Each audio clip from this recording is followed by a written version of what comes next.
Me chamo Alana Rio de Oliveira, sou estudante do curso de Letras com Inglês na UFES e desenvolvi o plano de trabalho intitulado Para a História do Português Culto e Popular, revisão de fichas e metadados, com uso da linguagem XML, através do aplicativo Edicto, em acervos do C2, sob a orientação da professora doutora Zenaide de Oliveira Novaes Carneiro.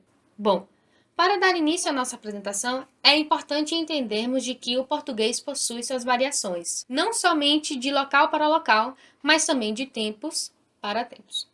O meu trabalho foi feito com base na afirmação de Matos e Silva 2002. Então, entrando em contato com os documentos antigos, essa diferença e essa variação se torna muito nítida, uma vez que documentos antigos e quem entra em contato com eles atualmente consegue perceber essa mudança de escrita das palavras. Assim, os objetivos do meu trabalho foram editar os documentos em versão eletrônica na linguagem XML e acrescentar os metadados dos escreventes desses documentos. E a metodologia usada durante toda a vigência da bolsa foi através do aplicativo Edicto. Todas as edições e o preenchimento de metadados foram feitos usando essa ferramenta. E assim damos início no processo de edição. Primeiramente, entra-se em contato com a edição semidiplomática em formato DocX e então deve-se abrir o aplicativo Edicto. E o primeiro passo para começar a edição é copiar o texto, a edição semidiplomática que está em DocX, e colocar no aplicativo na parte de transcrição, sem alteração nenhuma. E nessa forma, vamos entrar na segunda parte, que é a edição. Nessa parte de edição, vai ser onde vão estar as etiquetas utilizadas para modernizar e corrigir o texto. E algumas delas são junção, que são para juntar sílabas ou palavras que estão separadas e que hoje se escrevem juntas, e a padronização, que é aqui serve para corrigir erro de acentuação e de letra maiúscula, minúscula, coisas semelhantes a essa. Como, por exemplo, eu peguei uma palavra de um dos documentos, que é a palavra intercedam. Então, eu utilizei a etiqueta de junção para juntar as duas palavras e a da padronização, para trocar o E pelo I e ficar como é escrito atualmente. E quanto aos metadados, existem dois tipos. O do documento, que é o original, e tem informações como autor, data do documento, fonte e os metadados de processamento. Esses metadados são as pessoas que tiveram contato com este documento, fazendo cada uma dessas funções. Bom, então, os resultados propostos no plano de trabalho foram publicação das edições no site do projeto e a publicação dos resultados em formato de artigo.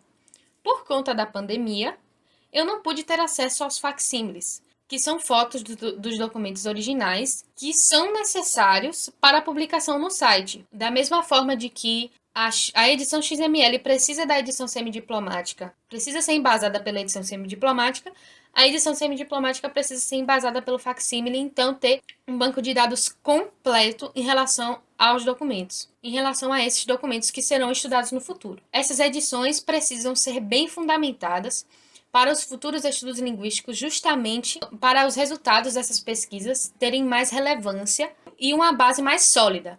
E essas edições eletrônicas nos trouxe algumas facilidades, como, por exemplo, a não necessidade de entrar em contato com o documento original em si, o que evita o desgaste, a destruição e algum acidente com esses documentos, que são bem importantes para o registro da língua portuguesa e análise dessas variações. E concluindo, com base nesse trabalho, é importante entendermos de que a língua portuguesa possui suas variações, além de que essas edições vão agregar mais documentos ainda ao banco de dados do C2. Agradeço por sua atenção e aqui estão algumas referências que utilizei para fazer esse trabalho.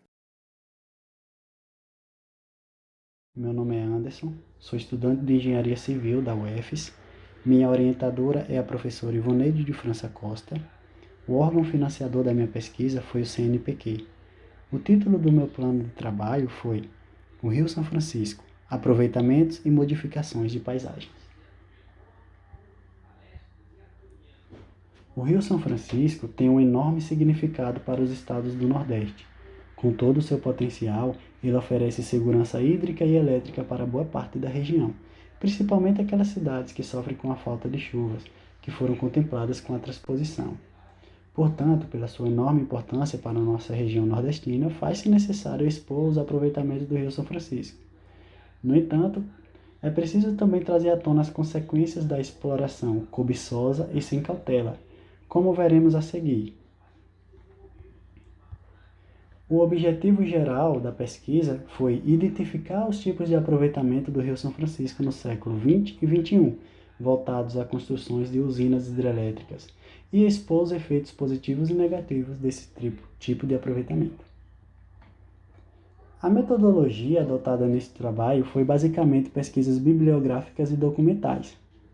Sites e artigos de referência como IBGE, Chesf, ANA, Teses da USP, entre outras. A ideia de aproveitamento do Rio São Francisco foi um fator definitivo para o crescimento do Nordeste. As águas do Velho Chico, como assim é apelidado, foi usada para abastecer a matriz energética do Nordeste.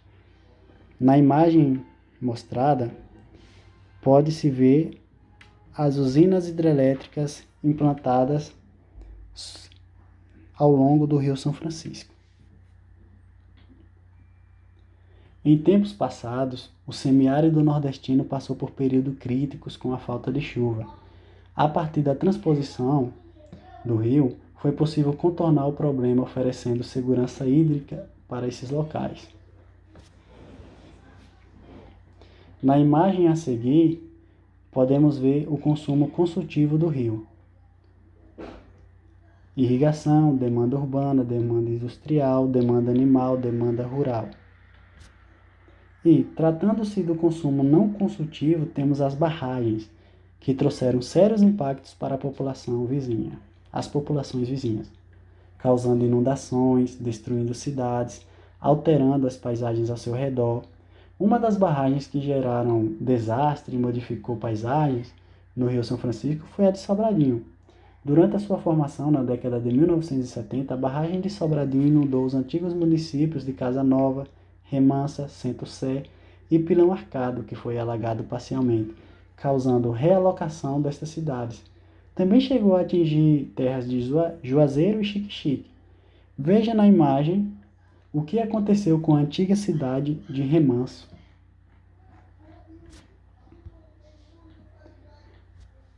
Os tipos de aproveitamento do Rio São Francisco são basicamente usinas hidrelétricas, irrigação, abastecimento urbano e industrial, demanda animal e rural e pesca. A ideia de aproveitamento do Rio São Francisco foi, sem dúvidas, um fator preponderante para o crescimento do Nordeste. Porém, a forma em que a exploração se deu foi muito prejudicial. Os impactos ambientais foram negligenciados. As imagens apresentadas nessa pesquisa falam por si só dos prejuízos que as barragens e usinas trouxeram para o povo. Veja a cidade de Remanso.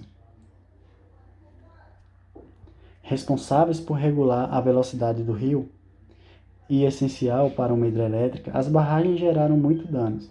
A barragem de Sobradinho, por exemplo, atingiu cerca de 70 mil pessoas. A barragem de Xingó, a barragem de Itaparica, a barragem de Mochotó e o complexo hidrelétrico de Paulo Afonso também tiveram impactos na população e no meio ambiente.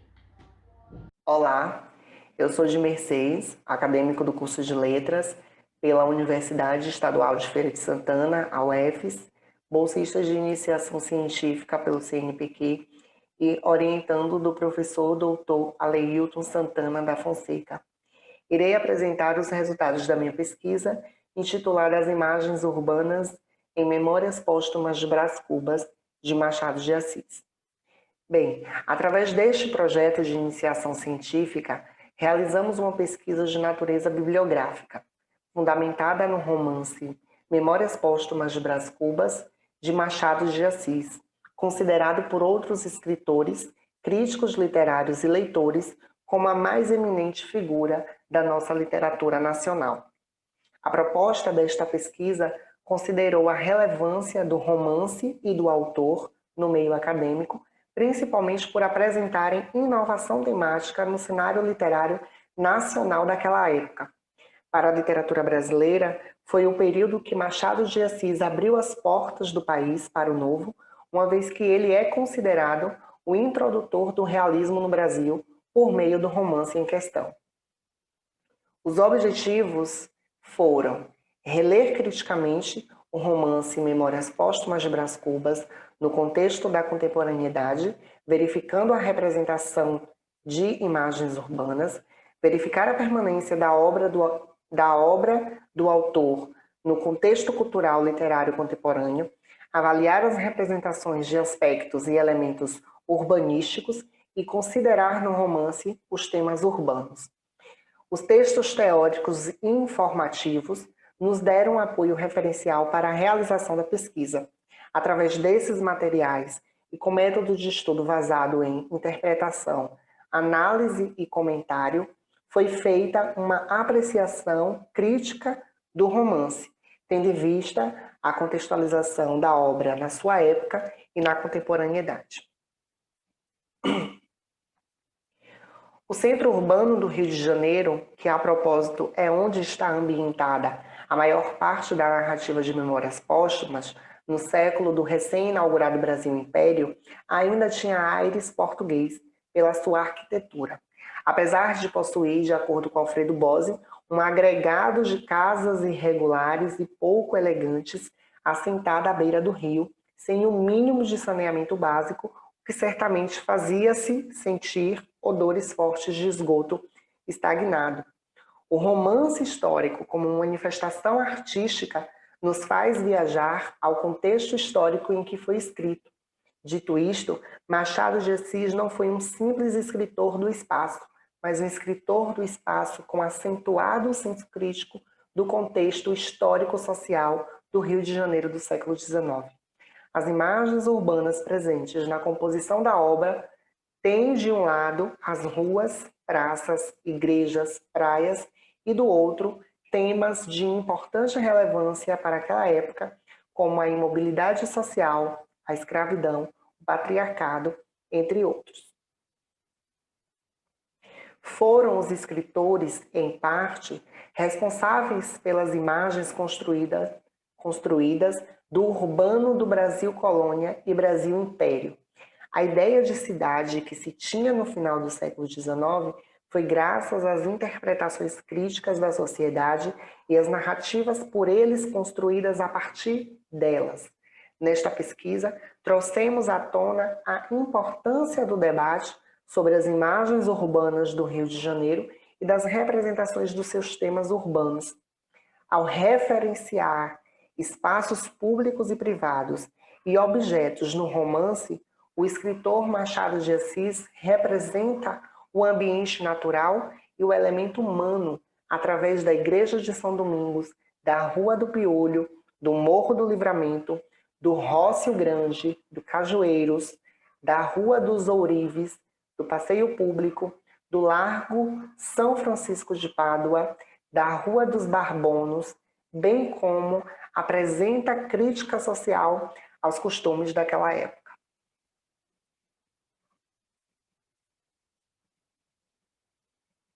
Nossos agradecimentos à Pró-Reitoria de Pesquisa e Pós-Graduação, PPPG, da UFES, e ao Conselho Nacional de Desenvolvimento Científico e Tecnológico por proporcionarem a realização desta pesquisa.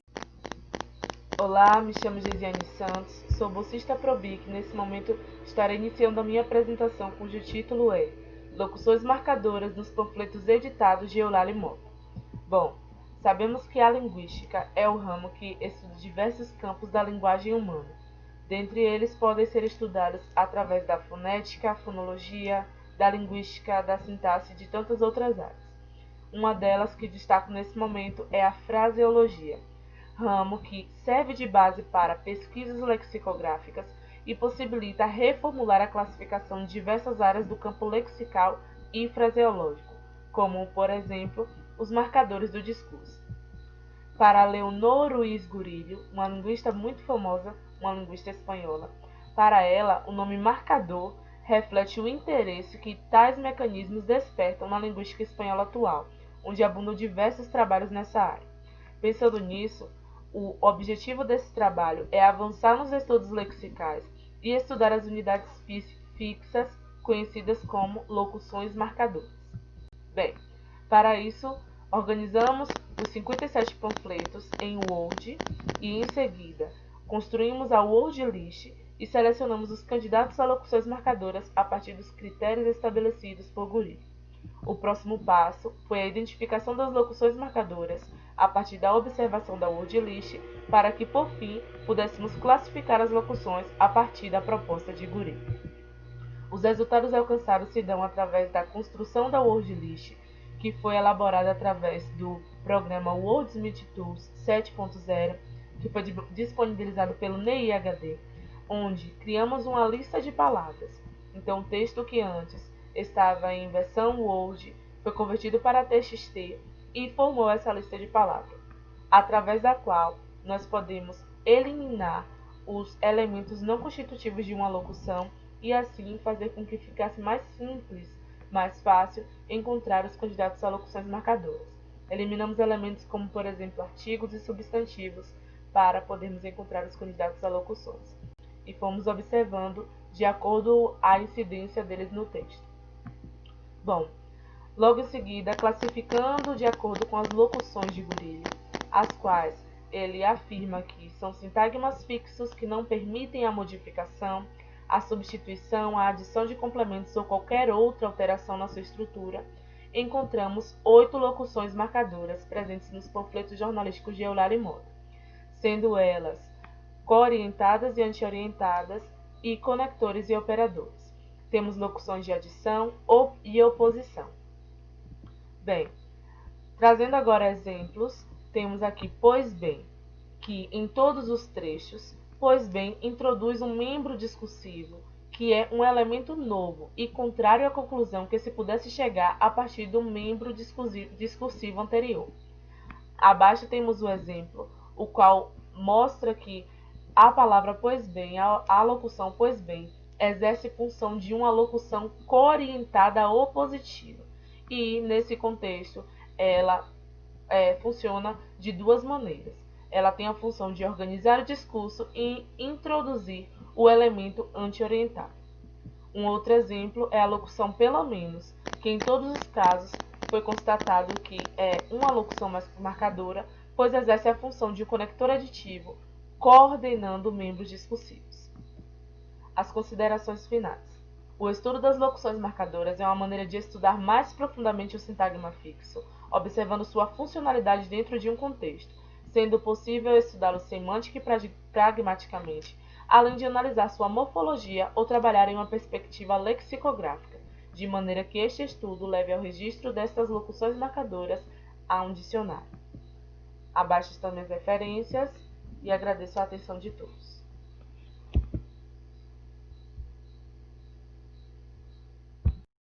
Eu sou Isaías Araújo, bolsista ProBIC UFES com plano de trabalho, Língua e Cultura e Estudo Lexical do Processo Crime de Homicídio de MM dos S, lavrado entre 1902 e 1909, sob orientação da professora doutora Rita Queiroz.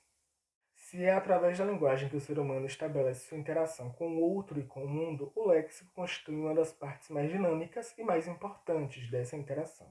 Por esse motivo, o léxico mantém uma relação muito forte com a cultura de um povo, em concordância com a BAS 2011, através das lexias, do léxico das palavras, nós conseguimos identificar a faixa etária, a naturalidade, as ideologias, as preferências de uma pessoa. Bom, para compreender o estudo lexical de um corpus, se faz necessário algumas distinções, a saber, lexicologia, vocabulário, lexia e campos lexicais. A lexicologia é uma ciência que se ocupa da estruturação, do funcionamento e da mudança do léxico de uma língua, estudando e descrevendo.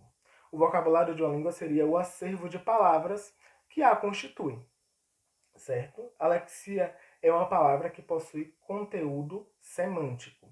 Assim, nem toda palavra é considerada lexia, pois determinadas unidades linguísticas, como morfemas, preposições e algumas conjunções, excluídas a função gramatical, não possuem significado.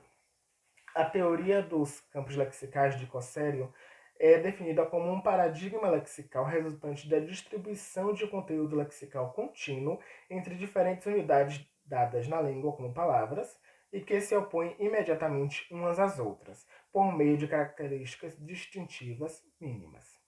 Os objetivos do trabalho foram, com o objetivo geral, fazia o levantamento das lexias constantes no processo crime de homicídio do início do século XX e, com objetivos específicos, elencar as lexias em campos lexicais de acordo com a teoria dos campos lexicais de Cossélio e organizar um glossário com as lexias encontradas no documento.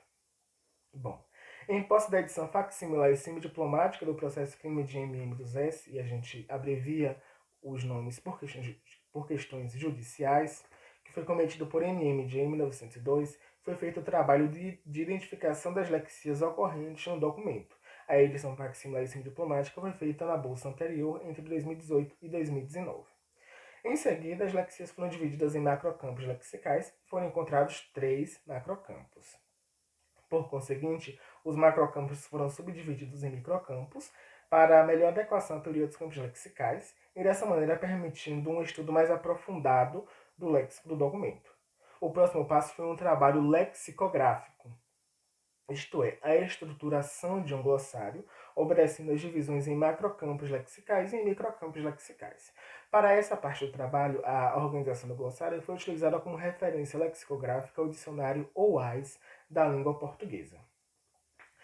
Após o levantamento e as leituras bibliográficas, a identificação e a organização das lexias do documento nos macrocampos das leis e sanções, dos qualificadores e dos órgãos, e nos microcampos dos documentos, dos processos jurídicos, do réu e do corpo humano, procedeu-se à estruturação de um glossário que tomou como base os critérios adotados por Queiroz em 2012. Ou seja, as lexias foram dispostas em ordem alfabética, destacadas em negrito e com letras maiúsculas, seguidas de sua natureza gramatical, ou seja, de sua classificação morfológica, da definição e do contexto, constando algumas ocorrências, o número do folho e as linhas. Como exemplo, nós temos mandado, que é um substantivo masculino, a definição. Ordem enviada por autoridade judicial informando a parte interessada da propositura da ação judicial e concedendo-lhe prazo para se definir a respeito dessa ação. Mandado de prisão preventiva no folho 2 verso, linha 4. Do macrocampo dos qualificadores, o microcampo réu, perverso, substantivo masculino, ou aquele que tem má índole, que tem tendência a praticar maldades, malvado. Pediu ao perverso A que não maltratasse ao pobre velho. Folho 2 recto, linhas 28 e 29. As considerações finais. O estudo lexical de documentos jurídicos da cidade de Feira de Santana auxilia na manutenção e na fortificação da pesquisa linguística na cidade, especialmente no âmbito da UFES, bem como proporciona ao público em geral o conhecimento de uma parte da sua história. Essas são as minhas referências e muito obrigado. Olá pessoal, meu nome é João Vitor Quinotti, sou graduando em Letras Vernáculas pela Universidade Estadual de Feira de Santana e hoje eu vou apresentar o trabalho que eu desenvolvi sob orientação da professora doutora Vera Pepe, intitulado Comparação entre estratégias linguísticas de crianças de 6 a 8 anos com as de crianças de 9 a 11 anos em tarefas de consciência fonológica. Então, primeiramente, o que vem a ser a consciência fonológica? Ela é uma habilidade que todos nós temos de reconhecer e manipular sons da língua, tanto no nível do fonema quanto no nível da sílaba. Então, se eu consigo dizer, por exemplo, que a palavra balão rima com melão, é porque eu consigo reconhecer que essas duas palavras têm configurações fonológicas similares que as aproximam. Então, eu posso dizer que elas duas rimam. Pode parecer uma atividade simples, mas para uma criança em processo de aquisição da linguagem, é uma atividade que demanda certa aptidão cognitiva para ser realizada. Então, eu também posso dizer que a consciência fonológica ela é uma habilidade que vai sendo desenvolvida com o passar dos anos. Outra questão também é que, durante a realização das tarefas que medem a consciência fonológica, algumas crianças se utilizam de estratégias linguísticas na crença de que assim acertarão as atividades propostas por essas tarefas.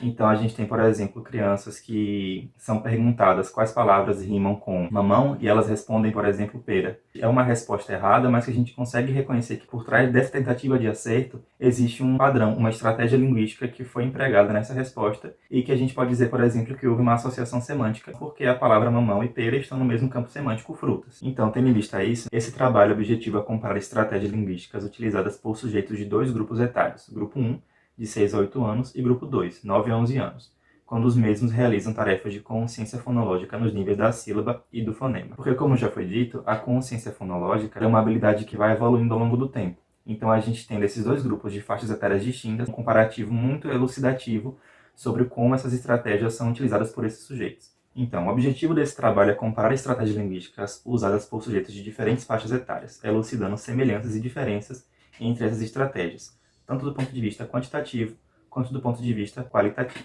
Compôs essa pesquisa um total de 24 sujeitos em faixas etárias de 6 a 11 anos, com 4 sujeitos para cada faixa etária.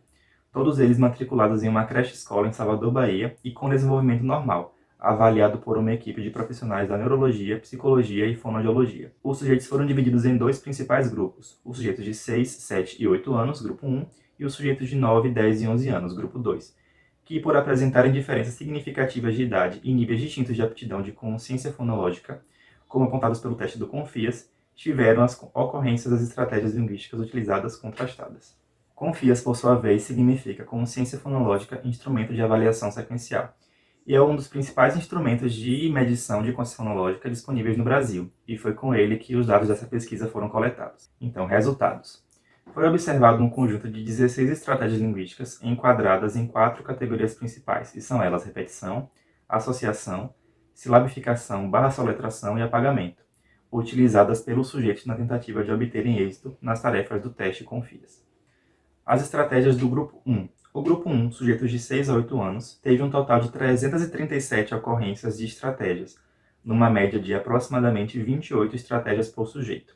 Quando colocadas em perspectiva, as categorias de estratégias utilizadas, temos o gráfico 1 a seguir. Então a gente consegue perceber que as estratégias da categoria de repetição, elas representam 52% e são a maior parte dessas estratégias utilizadas, seguindo de associação, depois de silabificação, soletração e, por último, o apagamento. Estratégias do grupo 2. O grupo 2, sujeitos de 9 a 11 anos, teve um total de 221 ocorrências de estratégias, numa média de aproximadamente 18 ocorrências por sujeito. Então a gente consegue perceber que houve uma queda desse número em comparação com o grupo 1. O que já era esperado, né? Porque como o grupo 2 são sujeitos mais velhos, a consciência fonológica dele já está no estágio mais avançado. Colocando em perspectiva os números apresentados nos gráficos 1 e 2, apresentamos a seguir o gráfico 3, em que essas informações são contrastadas. Então a gente consegue perceber que houve uma variação, só que ela foi mínima em comparação ao montante de todos os dados, porque tanto no grupo 1 quanto no grupo 2 a gente tem essa mesma linha, essa mesma ordem canônica seguida. A comparação dos resultados obtidos com os dois grupos mostrou que as estratégias linguísticas usadas em tarefas de consciência fonológica, por mais que tenham um caráter de escolha individual, num panorama geral correspondem a uma ordem de predileção comum a todas as idades analisadas, que é repetição, associação, silabificação, soletração e apagamento. Esse dado mostra como são próximos os processamentos realizados pelos sujeitos nas tarefas de consciência fonológica, independente de suas idades. Então essas são minhas referências, e essa pesquisa teve o amparo do PROBIC, da UFES e da PPPG, também da UFES. Muito obrigado.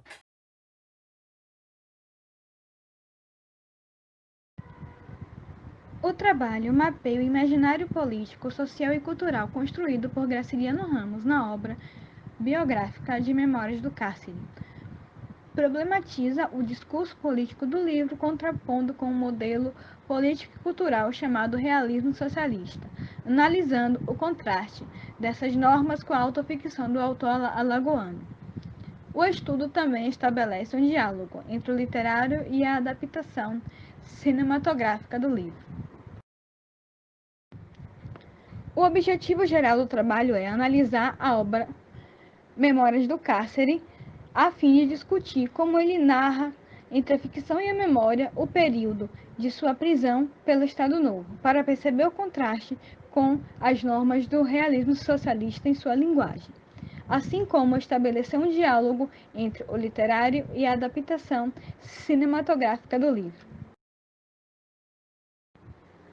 Nos objetivos específicos, a intenção é situar a obra de Graciliano Ramos na literatura moderna brasileira, mostrar o contexto sociopolítico da ditadura de Getúlio Vargas a partir do olhar carcerário de Memórias do Cárcere, identificar a problemática estética do autor em relação ao engajamento com o realismo socialista e entender o filme adaptado na história do cinema moderno brasileiro.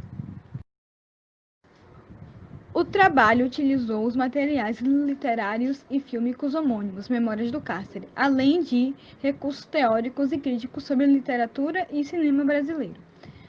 usando o método comparativo para a investigação política e social tematizada nas obras. Memórias do Cárcere foi a última obra escrita por Graciliano Ramos. É um livro póstumo. Nele, ele retoma os anos de 1936, ano no qual foi preso sem acusações formais por suspeita de ser comunista. A prisão aconteceu pois era proibido ser comunista no Brasil no governo de Getúlio Vargas. Mas Graciliano Ramos só vai se filiar ao partido depois que ele sai do cárcere. E dentro do Partido Comunista existia a estética do realismo socialista, que, segundo Mário Freitas de Andrade, tinha como característica o coletivismo, a figuração do herói positivo, o engajamento ideológico socialista e a clareza na mensagem para ser didático. Então, filiado ao partido, ao escrever Memórias do Cárcere, ele teria que seguir essa estética, mas não é isso que acontece, gerando, assim, descontentamento e perseguição do partido perante sua obra. Pois, segundo o próprio autor em entrevista, diz que o romance social deve ser feito do povo para o povo, pois de nada adiantaria o escritor escrever e a massa não ler. E antes de acabar o livro, Graciliano Ramos falece, faltando o último capítulo de Memórias do Cárcere. Nelson Pereira dos Santos, então, em 1984, faz uma adaptação para o cinema de Memórias do Cárcere. E, nesse ano, o Brasil vivia um outro momento crítico em sua política, a ditadura militar de 64. Em 1984, houve o afrouxamento da censura. Então, Nelson Pereira dos Santos faz o filme de Memórias do Cárcere, não só adaptando a obra de Graciliano Ramos, mas como também fazendo críticas ao que ele estava vivendo naquele momento. E segundo Helena Salem, o cárcere no filme, na verdade, é uma metáfora para a sociedade. Então, o filme não se torna apenas uma adaptação, mas um lembrete do que aconteceu no passado e que nunca pode ser esquecido.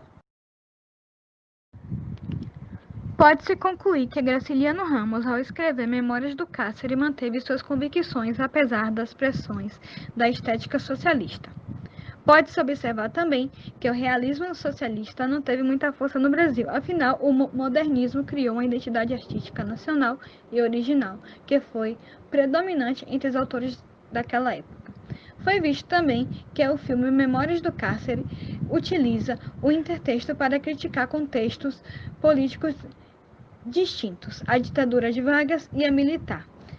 Filme e livro contam a mesma narrativa, ambas demonstram ao seu modo a perda de liberdades individuais e seus impactos sociais.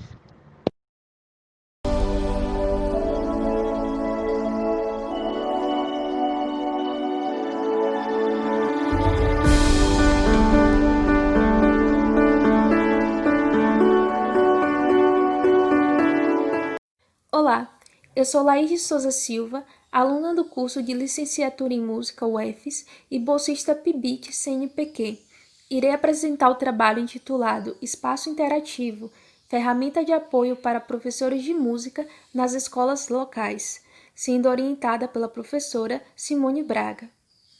Este plano de trabalho considera o crescente aumento da oferta de aulas de música nas escolas regulares de Feira de Santana, tanto na rede particular de ensino quanto na rede pública, atribuindo esse aumento a fatores como a legislação em torno do ensino de arte e também a fatores como a implementação do curso de licenciatura em música na cidade. Todos esses fatores contribuem para um aumento de profissionais atuantes na área.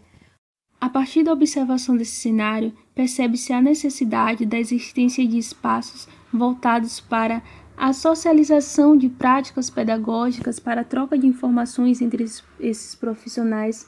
Com isso, o objetivo principal do plano de trabalho foi desenvolver um espaço interativo direcionado para licenciandos, licenciados e demais profissionais atuantes da área de educação musical que atuassem preferencialmente no contexto escolar da cidade de Feira de Santana e regiões vizinhas. Teve como metodologia inicial o levantamento de espaços virtuais direcionados à educação musical, a fim de identificar as plataformas utilizadas e as suas estruturas, em busca principalmente daqueles que permitissem a interação entre os usuários. Logo após essa etapa, foi feita a análise das plataformas utilizadas a fim de escolher aquela que melhor se adaptaria aos objetivos do plano. A plataforma selecionada para a criação do espaço interativo foi o website gratuito chamado Facebook. Nessa plataforma, todos os usuários poderiam fazer publicações, comentar as postagens dos outros. Desde a criação do grupo, foram criadas estratégias a fim de fomentar a interação entre os membros. Então, a própria descrição já é um convite à troca de informação. Ainda dentro dessa proposta, foram realizadas enquetes. A primeira enquete, por exemplo, teve o objetivo de conhecer os membros do grupo. Uma ferramenta muito importante disponibilizada pela plataforma são as informações de grupo. O grupo foi criado em 9 de dezembro de 2019 e até 31 de julho de 2020 possuía 126 membros, sendo que, dentro desse período, manteve uma média de 63 membros ativos. Através dessa ferramenta é possível perceber que o maior número de interação se deu por meio de reações rápidas e não houve tantas discussões diretas. Isso é possível perceber por meio do pequeno número de comentários ao longo desse período. Este plano teve como objetivo a construção de um espaço interativo para profissionais da área de educação musical, tendo como preferência profissionais atuantes na educação básica. Embora a partir de uma enquete realizada tenha sido observado que um pequeno número de membros afirmou atuar neste cenário, é importante considerar que nem todos os membros responderam à enquete, sendo que o grupo também foi aberto a professores de música que atuassem em outros contextos além da educação básica. Deve-se considerar que conteúdos, por exemplo, a respeito de práticas pedagógicas, eles podem ser adaptados a diferentes contextos. Embora não tenha havido uma participação massiva de todos os membros do grupo por meio do compartilhamento do conteúdo, é importante destacar que ao longo do primeiro semestre de 2020, diante do contexto pandêmico, o grupo foi uma importante ferramenta para a divulgação de diversas ações realizadas, eventos formativos direcionados ao ensino remoto. Com a finalização deste plano de trabalho, o grupo permanecerá ativo e todo o conteúdo publicado servirá como uma espécie de repositório, uma vez que está organizado em tópicos e facilitará buscas futuras.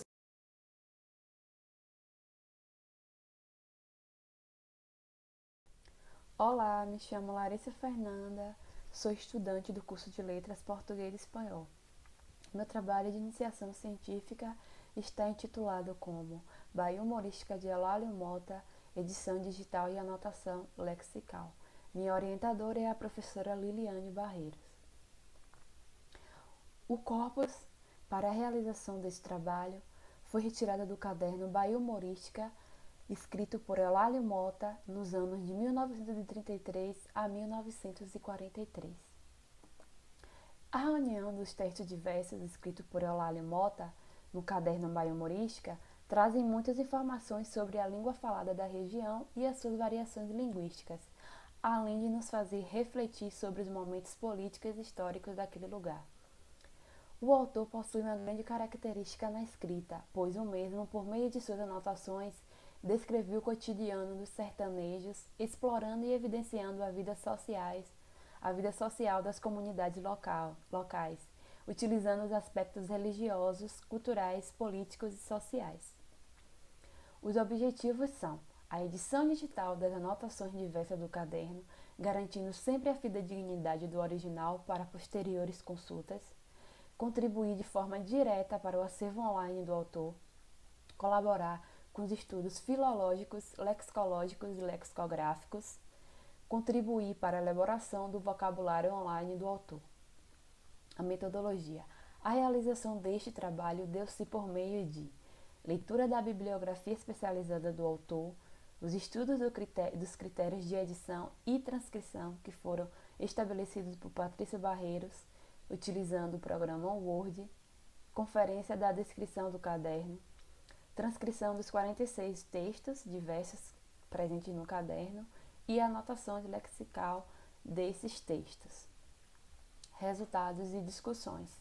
No processo de transcrição e da anotação lexical, observou-se o quanto a língua ela é viva e, por meio da escrita daquela época e as modificações notadas em relação à escrita atual, a edição digital possibilitará futuramente o acesso a esses textos através de uma plataforma digital, difundindo a história desse povo e as particularidades do autor.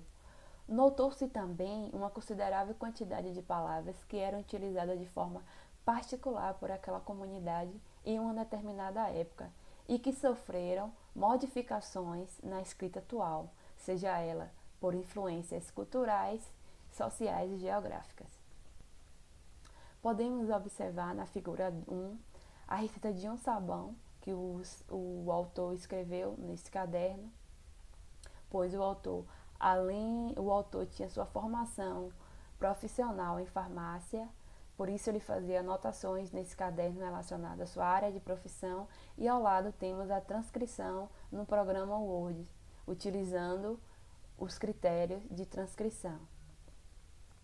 A anotação lexical foi elaborada a partir dos 6 campos lexicais identificados por Liliane Barreiro na sua dissertação de mestrado e publicados também no livro Bahia Humorística.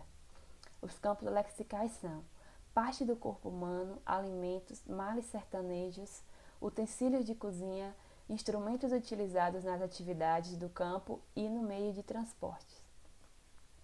No campo intitulado como males sertanejos, além das lexias já encontradas nos causos, encontrou-se a lexia cupim, que se classifica como uma praga, encontrada em um poema em que o autor escreve sobre o sofrimento do povo sertanejo. Na figura 2 podemos observar o trecho do poema, onde a lexia cupim ela aparece 2 vezes. Na primeira linha, o cupim comeu tudo, e na última linha, que o cupim é cego. Conclusões. Percebeu-se o quanto as anotações lexicais de uma obra são de suma importância, pois através delas pode-se estudar e conhecer o desenvolvimento da língua portuguesa, a história e a cultura daquelas comunidades. As anotações lexicais permitirão um estudo mais aprofundado sobre a história, as relações e os hábitos e costumes e crenças de uma sociedade. A edição digital e a anotação lexical também abrirão possibilidades para conhecermos mais a história daquele povo. Os meus agradecimentos, referências, obrigada. Olá, meu nome é Luan Oliveira Mendes, sou aluno da licenciatura em Letras com Inglês pela Universidade Estadual de Feira de Santana e desenvolvi, sob a orientação da professora Rejane Cristine Carneiro Santana, o projeto de pesquisa intitulado O Legado Linguístico dos Tapuias no Sertão Baiano. No período de catequização da história colonial brasileira, junto com a religião e a cultura, houve um apagamento das línguas indígenas. Para os colonizadores, a língua falada pelos povos indígenas brasileiros era vista como obstáculo para o processo de civilização. Embora visto como estudo hipotético, o tronco macro-G de famílias linguísticas do Nordeste da Bahia, que, mediante pesquisas, encontram-se extintas, a exemplo da família Quiriri, conta com uma boa documentação do fim do século XVII e início do século XVIII. Este projeto de pesquisa buscou, tendo como principal referência a arte da gramática da língua brasílica da nação Quiriri, escrita pelo padre jesuíta Luiz Vicêncio Mamiani em 1699, identificar possíveis ocorrências de vocábulos de origem Quiriri do tronco macro-G em situações cotidianas de uso no sertão baiano, a fim de investigar se a língua encontra-se de fato extinta. Este projeto de pesquisa teve como objetivos identificar traços da família linguística Cariri em expressões faladas pela comunidade indígena Massacará contemporaneamente e catalogar expressões utilizadas pelo povo caimbé, comparando-as com o léxico da língua quipeá falado nessa região até o final do século XVIII. Para isso, a convite da comunidade indígena Massacará, realizamos uma viagem de campo com a duração de 3 dias para prestigiar a 16ª Feira de Cultura Caimbé, realizada por alunos e professores indígenas. Imersos na comunidade pelas atividades do evento, pudemos, através de conversações naturais e espontâneas, coletar dados linguísticos dos falantes, a fim de analisar aspectos particulares do vernáculo falado pelo povo caimbé, expressados nas contações de histórias e dos costumes. Após a coleta dos dados, transcrevemos digitalmente a gramática de Mamiani para facilitar futuras pesquisas e a identificação de termos similares aos encontrados na aldeia caimbé Massacará. Confrontamos esses dados também a 2 renomados dicionários de língua portuguesa, o Michelis Online e o Howais, e a análise de uma das professoras do Colégio Estadual Indígena Dom Jackson Berenguer Prado. Na tabela que está sendo apresentada no slide atual e no próximo slide, constam as palavras identificadas na aldeia Massacará, o significado para os 2 dicionários consultados para a professora moradora da aldeia. Dos 14 termos levados à análise, 5 não apresentaram resultado, 4 são reconhecidos apenas pelos dicionários de língua portuguesa consultados e 5 carregam significado definido pela aldeia, mas não constam nos dicionários. Destes 5, 2 apresentam escrita e significado similares ao que foi descrito por Mamiani em sua gramática. Quando perguntamos ao vendedor de uma das barracas de produtos artesanais o nome de uma pequena bolsa de fibra têxtil vegetal visualmente similar ao sisal, recebemos bogó como resposta. A diferença entre bogó, encontrado na aldeia, e bocó, documentado por Mamiani, é apenas a vocalização da consoante velar, encontrada na última sílaba. Semanticamente, a semelhança se mantém, uma vez que, segundo Mamiani, o equivalente da língua portuguesa para bocó é algibeira, que, segundo o dicionário Michelis Online, é um pequeno saco ou bolso na parte externa ou interna da roupa, bolso, sacola. Já o termo catalogado em nossa pesquisa como boedu craê foi identificado quando um morador adulto da aldeia contava histórias de sua vida. Na situação rotineira relatada, o vocábulo foi citado como uma saudação entre 2 homens logo que se encontraram. Mamiani, em sua escrita, traz o registro de Caiê, categorizada pelo mesmo como equivalente Quiriri para manhã. Os ruídos de comunicação e alterações morfológicas ao longo do tempo podem justificar a diferença na escrita entre os termos, mas o que nos leva a acreditar que são semelhantes, além da escrita similar, é o traço semântico, uma vez que o termo catalogado na aldeia foi descrito como uma saudação cotidiana e o Caiê, de Mamiani, é descrito como manhã em português, desconfiamos que boi do craê pode ser o equivalente quiriri ao bom dia da língua portuguesa. Assim, conclui-se que a ocorrência contemporânea de vocábulos comuns ao que foi descrito por Mamiani após 12 anos de contato e estudo da língua quiriri em 1877 evidencia que ainda existem resquícios vivos do tronco macro-G na comunidade indígena Massacará e nas comunidades circunvizinhas. Essas foram as referências utilizadas na confecção deste vídeo. Agradeço ao EFS, a PPPG, o C2, a minha orientadora e a você que assistiu esse vídeo por manter a pesquisa científica viva e apoiar novos pesquisadores. Olá, eu sou Maria Victória de Macedo Andrade, licencianda em Letras com Inglês e bolsista do Programa de Estágio Voluntário de Iniciação Científica. Este trabalho de pesquisa, intitulado Internacionalização Universitária, a análise dos programas de mobilidade acadêmica internacional da Universidade Estadual de Feira de Santana na perspectiva dos gestores, foi orientado pela professora doutora Milena Bran, de agosto de 2019 a setembro de 2020. O contexto da nossa investigação considera o aumento global do investimento em processos de internacionalização a partir dos anos 90. Essa tendência também pode ser percebida na UFES, com a criação de uma assessoria especial de intercâmbio em 1997. A ESP foi reestruturada em 2007, tornando-se uma assessoria especial de relações institucionais, responsável por firmar 74 convênios com 23 países e promover o intercâmbio de 572 intercambistas em mobilidade OUT e 154 em mobilidade IN, apesar dos desafios enfrentados com seu financiamento e relativa à falta de apoio inicial da comunidade acadêmica.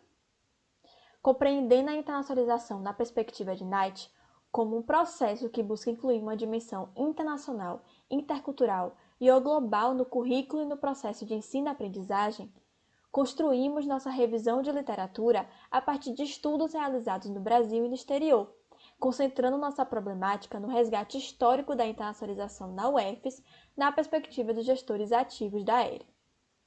Legitimando as vozes desses protagonistas, objetivamos evidenciar a trajetória histórica da internacionalização na UFES através de um levantamento descritivo com abordagem qualitativa.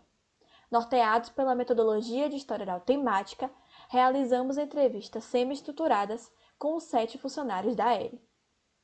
Suas percepções foram organizadas em 7 categorias de análise, que orientam a seguir a apresentação dos nossos resultados. Mais de 2 décadas de internacionalização na UFES representam uma história preciosa e bem-sucedida, que culminou em 2019 com a 3ª posição de internacionalização no ranking Universidades Empreendedoras.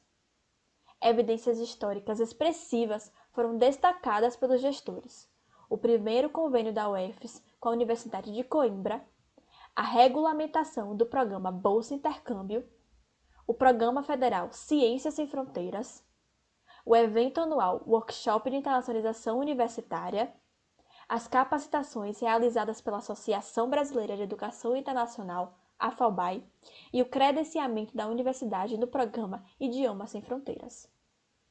Segundo os gestores, diversos programas, convênios e ações contribuíram para fortalecer o processo de internacionalização na UFES: o Workshop de Internacionalização Universitária, o Seminário Cultural, o AERE Buddy Program, o Summer Class e o Café Palestra. A consolidação desse processo foi facilitada pelo alinhamento das diversas gestões universitárias que exerceram uma liderança estratégica e visionária, marcada pela valorização da internacionalização. Atualmente, os programas de extensão Pali Portal, o Núcleo Idiomas Sem Fronteiras, o Grupo de Pesquisa ELSE, constituem iniciativas do Departamento de Letras e Artes que colaboram para a internacionalização na UFES. Contudo, os gestores reconhecem a necessidade da implementação de um centro de línguas e culturas que atenda à comunidade interna e externa e apoie concreta e estrategicamente o processo de internacionalização. Enquanto isso, a AERE implementou importantes ações de acompanhamento dos intercambistas antes, durante e depois da experiência de mobilidade. Porém, é possível notar que questões psicoculturais imbricadas no processo de mobilidade requerem uma abordagem mais aprofundada. Atualmente, o processo de internacionalização continua em curso na universidade, apesar dos desafios notórios da pandemia do Covid-19 para a mobilidade internacional. Nós almejamos, com essa pesquisa, contribuir para sublinhar e preservar a história da internacionalização na UFES e ampliar as reflexões sobre o processo visando seu aprimoramento. Apresentamos algumas de nossas referências e agradecemos a atenção de todos e o acolhimento da pesquisa pelos profissionais da AERE.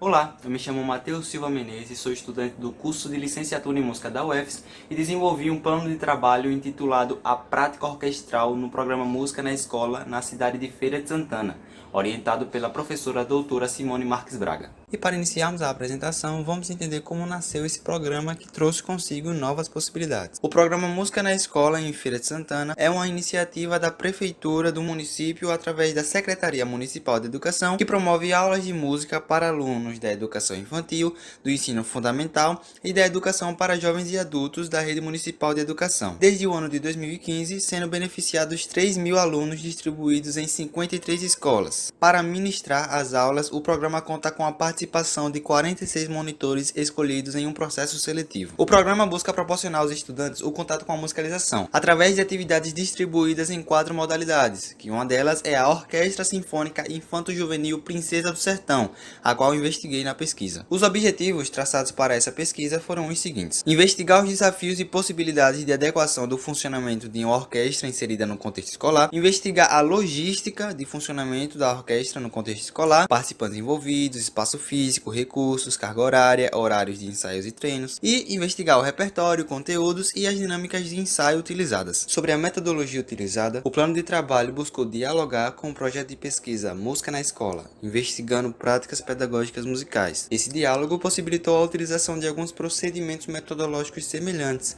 a exemplo da abordagem quali-quantitativa, ou seja, foram obtidos dados quantitativos e dados qualitativos. objetivas. O instrumento de coleta foi a entrevista, usada como forma de conseguir informações diretas sobre a orquestra. Foram perguntas feitas tanto à coordenação como também para os monitores, estes que puderam nos fornecer informações musicais acerca da orquestra e até curiosidades que foram desde nomes de grandes professores da história da música que tiveram seus pensamentos e métodos usados para desenvolver as dinâmicas dos ensaios, até sobre como funcionava a manutenção dos instrumentos. Após a realização das entrevistas, é hora de analisá-las. Então, as respostas foram organizadas em duas tabelas, uma com as respostas dos monitores e outra com as respostas da coordenação. Em seguida, a análise das duas foram cruzadas para se chegar a um único resultado. Após o cruzamento, chegamos à conclusão de alguns pontos. Foram identificados alguns desafios, como o espaço inadequado acusticamente e a impossibilidade dos estudantes levarem os instrumentos para estudar em outros locais. Quanto à dinâmica utilizada nos ensaios, cada naipe ensaiava separadamente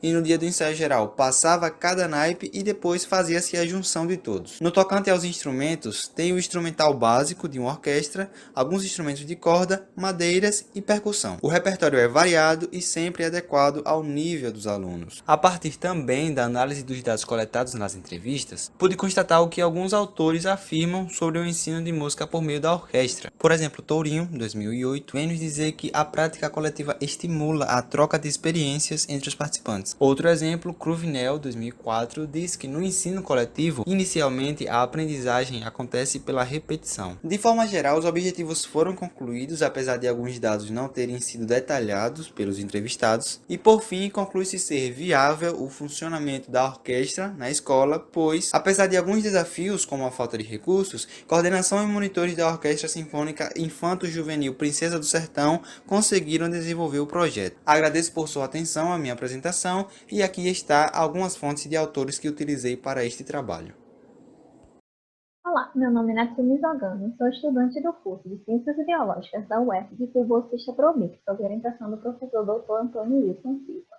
O título do trabalho é Ilustração Científica a Bico de Pena para Estudantes de Ciências Biológicas, Técnica, Dificuldade e Superação. O desenho é uma das formas mais antigas empregadas para a transmissão de ideias, usado desde os tempos pré-históricos. Já o desenho por recurso científico, como conhecemos hoje, tem aproximadamente 500 anos de história e mesmo nos dias atuais, apesar do surgimento da fotografia de alta resolução, é bastante utilizada para representação gráfica de diversos materiais, inclusive na biologia. A ilustração científica tem vantagens por dar liberdade de destacar e omitir parte de um organismo, de acordo com o interesse do autor, ou até mesmo de reconstruir estruturas danificadas, tornando os trabalhos mais explicativos, objetivos e didáticos.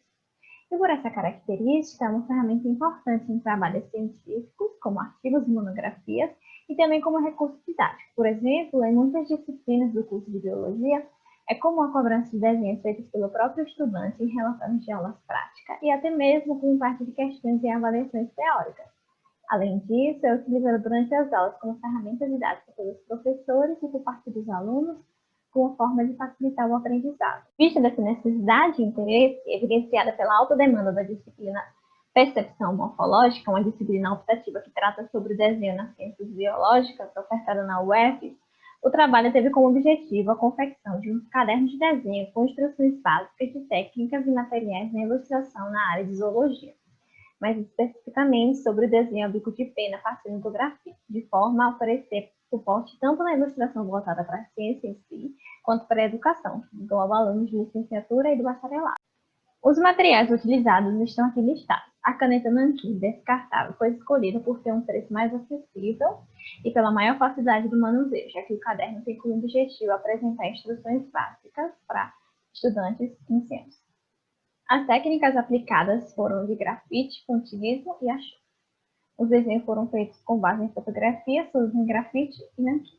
Como resultado, houve produção de um caderno de desenho com ilustração de 3 espécies de animais, englobando vertebrados e invertebrados, que será disponibilizado no acervo do projeto de pesquisa que esse trabalho se vincula. O caderno mostra o passo a passo do processo de cada desenho e acompanha um pequeno texto com algumas dicas e explicações. Dos vertebrados foram retratados animais com penas, as aves, animais com pelos, ou seja, os mamíferos, e também escamas, que está presente em grande parte de animais vertebrados, como peixes, serpentes, lagartos, crocodilos e tartarugas, por exemplo. Essa escolha foi feita para atender estudantes de diversas áreas dentro da zoologia. Dos invertebrados, os artrópodes foram escolhidos pela sua representatividade, pois é o grupo com maior abundância de espécies descritas entre os animais. Então, agora eu vou mostrar alguns dos desenhos contidos no caderno. À esquerda, o passo a passo do desenho é grafite, que começa mostrando o enquadramento do desenho. Podemos ver que o passo a passo começa com formas mais básicas e termina no desenho final. À direita, esse é o desenho nanquim, que foi feito com base no desenho grafite mostrado anteriormente. Da mesma forma, começa no contorno principal do animal, mostrando o desenho mais esquemático até chegar ao desenho final, com maior riqueza de detalhes. Vale destacar que os desenhos esquemáticos são bastante utilizados quando o número e a estrutura são mais importantes do que a apresentação de relevos e manchas. E a escolha entre os dois estilos de desenho depende do objetivo do trabalho, e levando isso em consideração, o caderno apresentou essas duas formas. Diferente do desenho anterior, essa foi feita com a parte ampliada de um organismo para permitir maior detalhamento da estrutura. Aqui estão desenhando as mesmas estruturas, no caso, duas antenas, de duas espécies distintas. Esses desenhos estão presentes no caderno com forma de comparação, facilitando a percepção de particularidades de cada animal, conforme se desenvolve o exercício do desenho. Além disso, as antenas desses insetos possuem características que os distinguem de outras espécies. Essas características, denominadas diagnose, está descrito na legenda.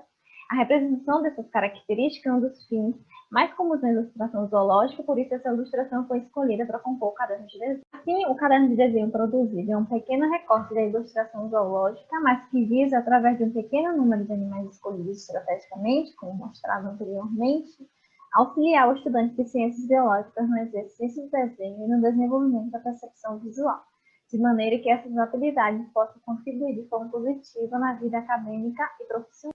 Registro aqui meu agradecimento ao Programa de Bolsa de Iniciação Científica da UFES.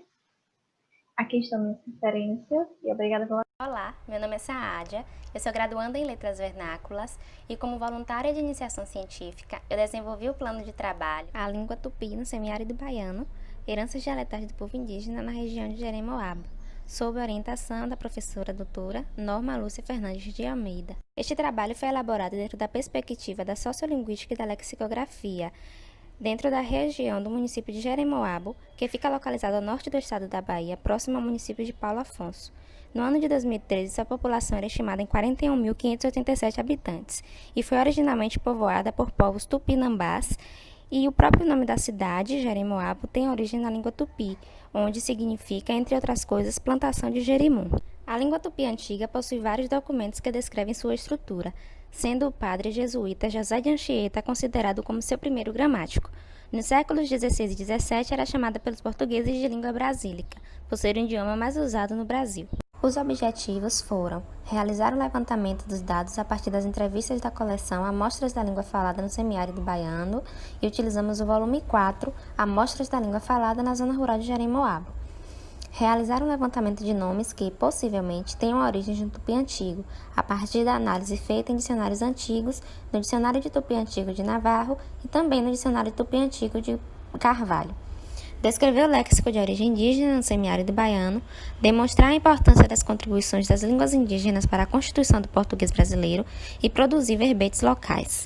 As amostras analisadas fazem parte do corpus da coleção Amostras da Língua Falada no Semiárido Baiano, organizada pelas professoras Norma Lúcia Fernandes de Almeida e Zenaide de Oliveira Novaes Carneiro. A metodologia utilizada neste trabalho foi a da sociolinguística laboviana, e os procedimentos metodológicos foram fazer um levantamento das ocorrências dos vocábulos de base indígena e realizar a elaboração dos verbetes. A principal função da língua é ser instrumento de comunicação e interação social. Para Barbosa 2001, os sistemas semióticos, particularmente o linguístico, caracterizam-se por um permanente nascer de signos. Esse contínuo enriquecimento atende a uma exigência do meio social, que está em constante transformação. Para realizar a pesquisa lexicográfica, que é o objetivo deste trabalho, é preciso, antes de tudo, pesquisar sobre a história da região a ser estudada, no caso de Jeremoabo. Segundo Biderman, 2001, o léxico de uma língua natural pode ser identificado com o patrimônio vocabular de uma dada comunidade linguística ao longo de sua história.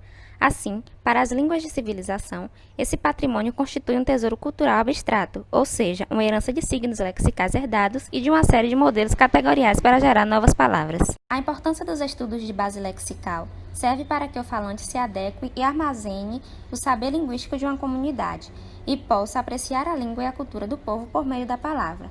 pois o não conhecimento dos signos utilizados em sua comunidade de fala pode tornar o indivíduo estrangeiro no seu próprio país.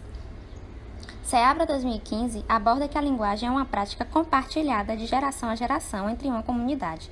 A autora afirma que palavras utilizadas em épocas diferentes podem continuar sendo utilizadas e continuam se adequando aos contextos. Para realizar o estudo da linguagem dentro do universo cultural, os estudiosos se baseiam no campo da antropologia, especificamente em um estudo conhecido como antropologia linguística, onde a linguagem é apresentada como uma prática cultural. Agora eu vou apresentar uma tabela que eu elaborei com alguns dos termos que foram encontrados a partir das entrevistas da coleção que eu citei anteriormente. Eu organizei a tabela da seguinte forma. Na primeira coluna, eu coloquei os termos encontrados, exatamente da forma como eles estão lá nas entrevistas. Na segunda coluna, eu coloquei o termo em tupi, baseada no dicionário de Tupi Antigo de Carvalho. Nas duas últimas colunas, eu coloquei conceitos para os termos retirados de dois dicionários contemporâneos. Um foi o dicionário físico Aurélio, que eu tenho aqui, e outro foi um dicionário online. Para concluir, sabe-se que o léxico de uma língua demonstra a realidade da cultura de um povo e, além disso, carrega a história de uma sociedade. Segundo Oliveira e Esquerdo, 2001, o léxico de uma língua conserva uma estreita relação com a história cultural da comunidade. No caso do português brasileiro, houveram influências das línguas indígenas, como foi abordado neste trabalho, e das línguas africanas, influências essas que se deram devido à colonização do Brasil pelos portugueses. Portanto, é importante conscientizar-se sobre quem foram os primeiros habitantes desse país e como, apesar de tantas transformações ao longo do tempo, ainda se encontra grandes vestígios e influências da língua desses povos no léxico atual. Essas foram as referências utilizadas neste trabalho. E aqui meus agradecimentos. Muito obrigada. Olá, meu nome é Taine do Rosário, sou estudante do curso de Letras com Inglês e nesse vídeo vou apresentar um panorama geral sobre o trabalho intitulado O Livro do Gado do Brejo do Campo Seco, edição em linguagem XML usando o Edictor, trabalho desenvolvido por mim sob a orientação da professora doutora Mariana Fagundes de Oliveira Lacerda. Bom, nesse primeiro slide nós podemos ver a edição facsimilar da capa do Livro do Gado do Brejo do Campo Seco, a qual está disponível na dissertação de Elaine Brandão. O presente trabalho se insere em duas grandes agendas da linguística brasileira. A primeira tem a ver com a reconstrução da sócio-história do português brasileiro, tendo como base trabalhos como de Matos e Silva e de Antônio Wais. E o segundo, a construção de corpora anotados para o estudo do português brasileiro, visto que a edição digital é o primeiro passo desse processo. O material utilizado foi o Livro do Gado do Brejo do Campo Seco, uma documentação escrita entre os séculos 17 e 19. A edição semidiplomática foi feita por Elaine Brandão e o método utilizado foi o processo de edição digital em linguagem XML, feito com o uso da ferramenta Edictor, desenvolvida por Paixão de Souza, Kepler e Faria. Os objetivos do trabalho eram a disponibilização da edição na plataforma do Corpus Eletrônico de Documentos Históricos do Sertão e a publicação dos resultados em forma de artigo. O C2, Corpus Eletrônico de Documentos Históricos do Sertão, é uma plataforma online gratuita que disponibiliza uma vasta base documental para o estudo do português brasileiro. Além disso, o pesquisador tem acesso a uma série de informações que ajudam a personalizar o corpus de acordo com o interesse da sua pesquisa. Bom, o Livro do Gado é um documento manuscrito e sua produção perpassa 3 gerações da família Pinheiro Canguçu. Nele é possível encontrar registros das atividades econômicas da fazenda, como partilhas de inventário, compra e venda de gado e até mesmo comércio de pessoas escravizadas. Por ser um livro de fazenda, sua estrutura de escrita não é muito concisa, podendo conter até mesmo símbolos que indicam uma certa quantidade de gado. Bom, o Edictor é um software que permite a edição digital e a anotação morfossintática de textos antigos. O aplicativo apresenta uma interface bem intuitiva e a linguagem utilizada, o XML, permite que o texto seja gerado em diversas versões, tornando assim um pouco mais fácil o trabalho do pesquisador. Como é possível perceber na edição semidiplomática, o texto apresenta algumas características que necessitam de mudança. E é no Edictor que essas mudanças são feitas, usando as etiquetas disponibilizadas pelo software e com a adição, se necessário, de etiquetas que contemplem as necessidades do corpus. Então, no Edictor, sempre que é feita uma mudança, a palavra fica em vermelho, para que seja marcado que aquela modificação foi feita pelo editor e não estava no documento original. Inicialmente, houve uma grande dificuldade na edição dos 22 fólios do Livro do Gado, principalmente porque o editor não apresentava etiquetas que contemplassem todas as características do documento. Mas esse problema já foi solucionado e atualmente o processo de edição se encontra em finalização para uma posterior revisão e então disponibilização do livro na plataforma do C2.